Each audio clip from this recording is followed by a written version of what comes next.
anybody in this crowd who has started a company has had to recruit people. And when you don't have much to show, it's harder to recruit. So how did you recruit your first 6 or 7 colleagues? Well, first of all, I first had to decide what kind of people do I want to recruit. My focus was on competence, because if you don't have competence, then nothing will happen. Not much work will progress. So first is competence. Second is value system. Because value system is required because in the beginning, everybody has to trust implicitly everybody else. Nobody should say, when I'm sleeping, the other fellow is putting his hand in the till. Third, the only thing the employees of the company have are your words. There is no guarantee, nothing, whether this idea will take off or not. So in order to engender such a trust amongst the people that you recruit, you must be authentic. In other words, you have to walk the talk. You must be truthful. You must be trustworthy. You must demonstrate your passion. You must walk the talk.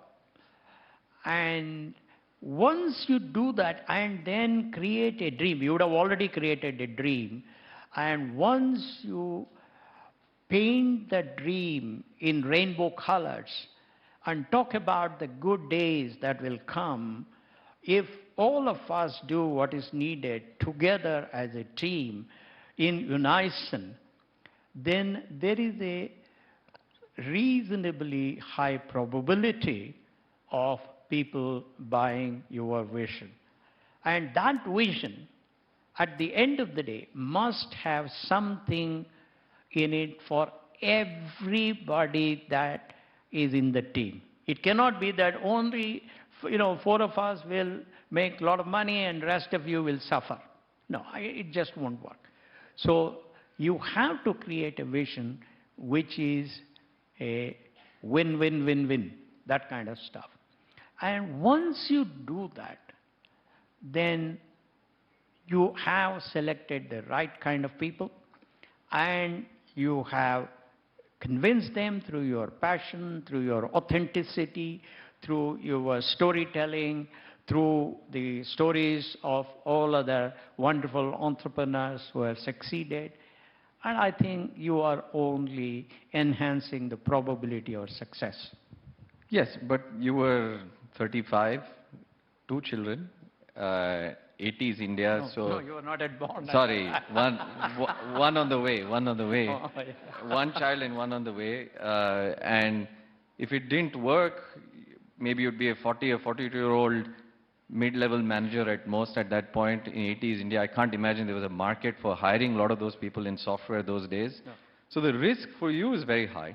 And then, on the other hand, most of your initial younger colleagues were early 20s. They presumably had more options.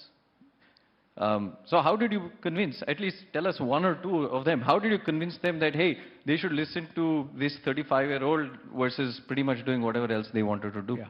Look, I was the head of software at Patni Computer Systems Limited, and all these guys, I had hired them. Well, Chris was one person who was hired by Ashok Patni from IIT Madras, but the rest of them I had hired. And they were all 5, 6 levels below me. For example, Nandan I hired as a software engineer trainee. Shibu I hired as a software engineer. Dinesh I hired as a software engineer. Ashok Arora I hired as a software engineer trainee. Raghavan I had hired, etc., etc. Now, when I started out on this journey, they all knew that I was earning a much, much, much higher salary than all of them.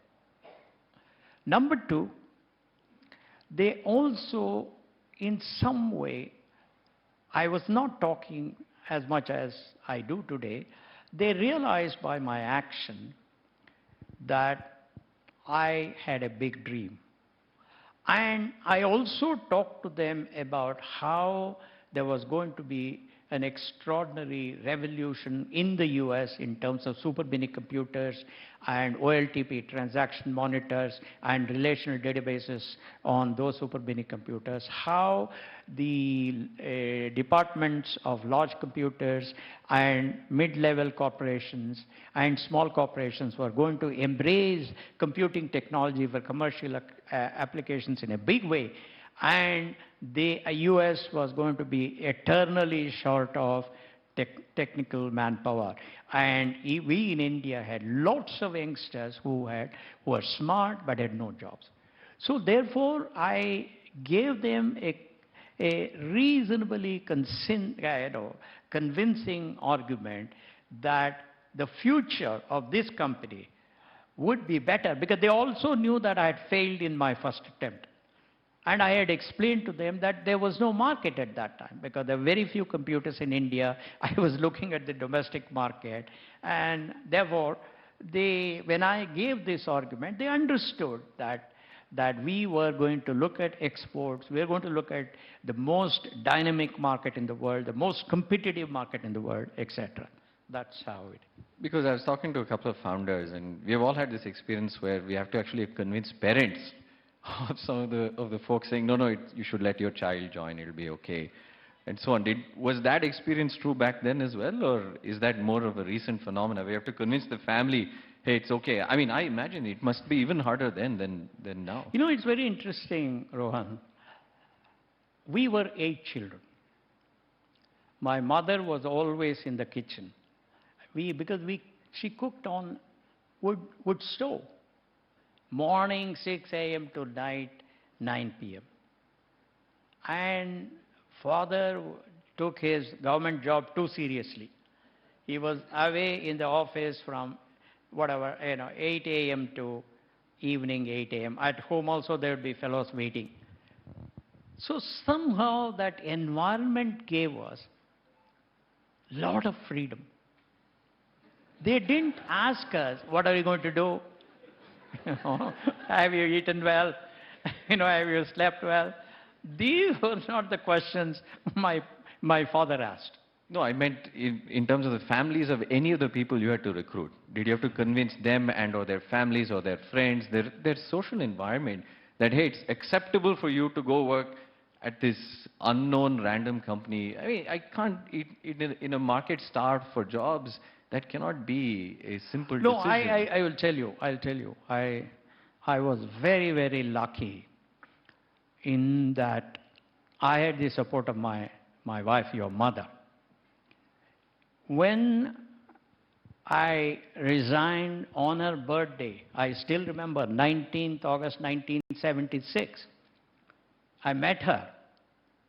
I said, happy birthday, and then I said, I have resigned. But she smiled, as she always does, and she said, not an issue. We will live within whatever means we have. I will fully support you, and you will succeed. So I was away, in some sense, I was away from all the other people that you spoke about. The only person I was very friendly with was my friend, okay? And she was the only person in whom I confided everything that I wanted to do. And she was an unbelievable supporter, unbelievable supporter. So in some way, my case may not be normal, but I was very lucky to have that person.